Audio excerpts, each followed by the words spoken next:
اسلامي امارت د پاکستان تورونه رد کړل خو ټي ټي پی یو ځل بیا چیلنج ورکړ د افغانستان اسلامي امارت د پاکستاني پوځ هغه ادعا رد کړه چې ګواکې د افغانستان خاوره د پاکستان په وړاندې د ترهګرو په ځانګړي ډول د ټي ټي پی په ملاتړ کارول کیږي 13 ورځ د پاکستان لوی د رئیس عاصم منیر ادعا کړې وه چې ګوندې ټي ټي پی په افغانستان کې ده او له دې ځایه د پاکستان په خاوره بریدونه کوي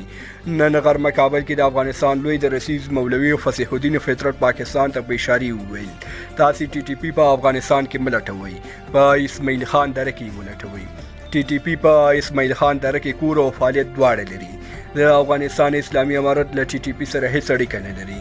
بلاخوا نن ماسپښین د ټي ټي پی مشر په ایکس پاڼه ولیکل موږ د پاکستان له خاورې د پاکستان پر پوځ بریدونه کوو زموږ تر شاهد ډله او هیواد نشته موږ به یوازې ځان د پاکستاني پوځ په وړاندې جنګیږو بل ته د ګوتې نیونې پر ځای له ټي ټي پی د ځان ساتنې په اړه کار وکړئ له ملتیا مو نړۍ مننه شیر او سبسکرایب مو هیر نشي تر بیا ښې چارې